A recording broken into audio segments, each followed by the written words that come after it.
Hola, mi nombre es Sara Figueroa, estudiante de Administración Pública Territorial en la SAP. Bueno, lo que he podido aprender en la asignatura de Pensamiento Administrativo con la profesora Krupskaya Sterling es que es sumamente importante impartir los conocimientos a las personas que más podamos. ¿Por qué? Porque como ya sabemos, la historia de Colombia ha sido cíclica, por lo tanto, hemos estado condenados a repetir la historia de generación en generación, afectando el desarrollo social, económico y político.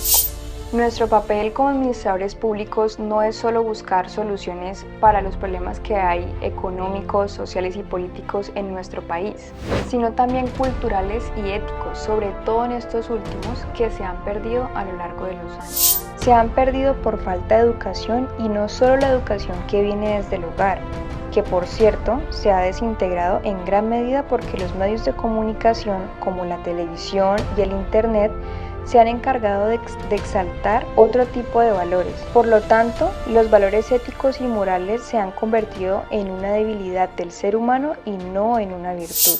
Evidentemente, esta irrupción mediática en el ámbito social, económico y político cuenta con la complacencia de los políticos de turno, que se avalen de ellos para hacer predominar sus intereses por encima de nuestros derechos, y lo hemos permitido por falta de conocimiento y de unión patriótica.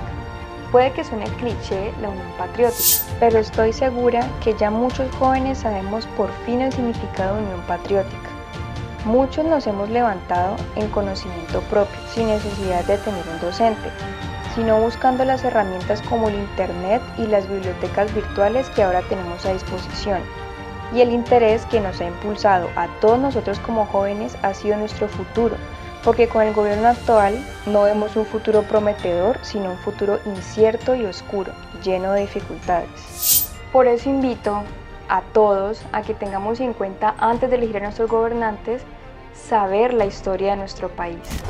Tengamos en cuenta lecturas como las de Max Weber, donde nos enseña el estudio de la sociología y de la sociedad y del deber ser de la administración pública.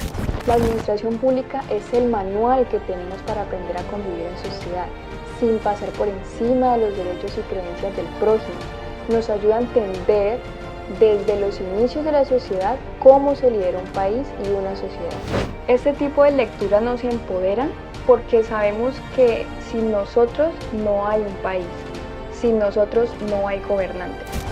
Somos nosotros quienes tenemos el poder de tener el futuro que soñamos. Pero en tantos años de guerra y desigualdad hemos perdido algo muy valioso, y es la unidad.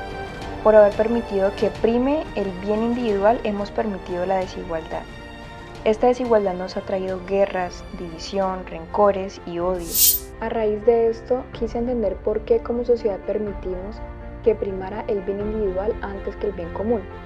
Y encontré un pequeño libro que se llama 5 tesis filosóficas de Mao Zedong. En este libro, él habla sobre la relación entre el conocimiento y la práctica y entre el saber y el hacer. Citando a Mao Zedong, el materialismo premarxista examinaba el problema del conocimiento al margen de la naturaleza social del hombre y de su desarrollo histórico, y por eso era incapaz de comprender la dependencia del conocimiento respecto a la práctica social, es decir, la dependencia del conocimiento respecto a la producción y a la lucha de clases. Desde aquí podemos ver que desde que surgió la gran industria del capitalismo, fue creciendo una necesidad de conocimiento material para ser parte de todos los dominios de la vida práctica de la sociedad.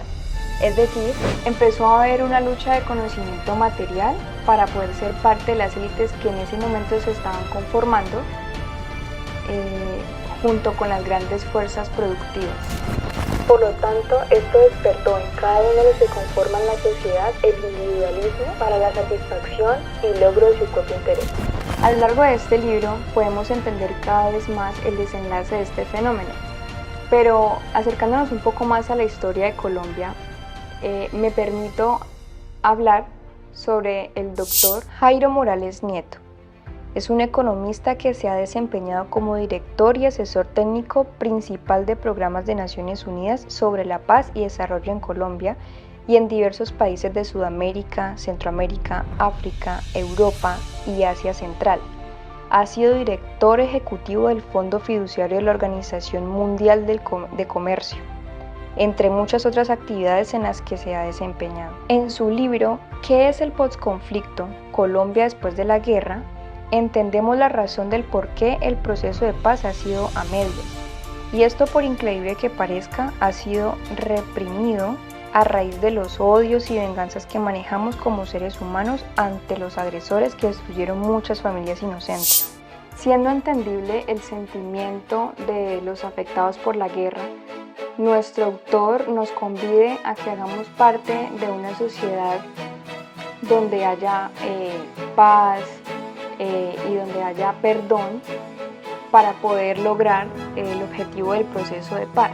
Por lo tanto, mi respuesta a la pregunta de cómo aplicaría lo visto y aprendido en la clase de la docente Krupskaya Sterling, que por cierto admiro mucho, es inyectando el interés de la historia de nuestro país a todos los que conforman mi círculo social, teniendo como propósito producir una oleada de conocimiento crítico para dar camino a construir país.